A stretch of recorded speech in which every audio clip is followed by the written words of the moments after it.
Erik McGregorLightRocket via days before Donald Trump's business trial was set to begin in New York. Last month, Judge Arthur Engoron made a surprising decision. He argued that Trump other defendants persistently engaged in by submitting false and misleading financial statements to insurers lenders for nearly a decade. That was surprising enough. A pretrial ruling government's favor in a major enforcement case.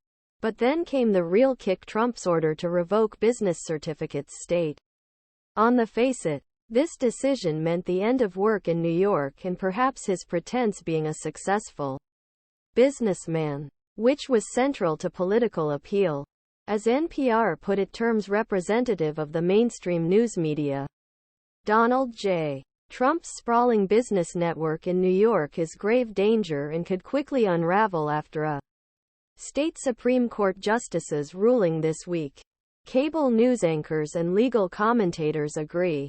There is reason to question whether Engoron's decision, no matter how justified in grand karmic terms, could survive the appeals process unscathed. Indeed, Trump's lawyers recently obtained a stay of Engoron's order after appellate judge hearing an emergency petition from the former president's lawyers expressed uncertainty about ruling's effects on Trump's business operations. The order was actually vague on some key points, but ambiguous and confusing nature of order created considerable scope for interpretation, which was naturally quickly blown overboard by some of usual suspects in media.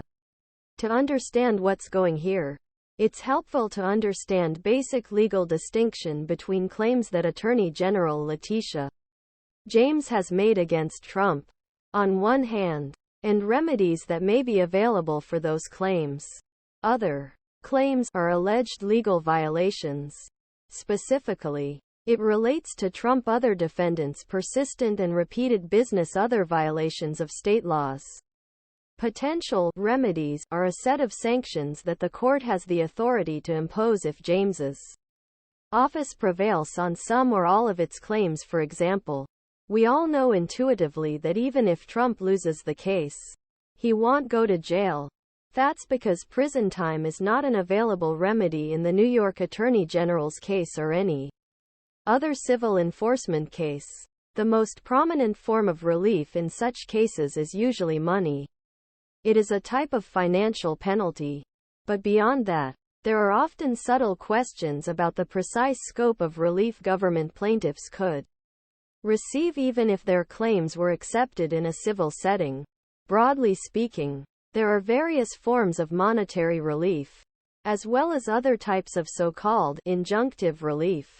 The winning side forces the other side to do something.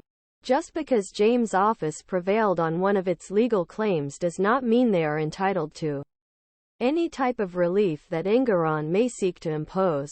As general matter, there are limits to a court's jurisdiction in this area. Depending on the underlying all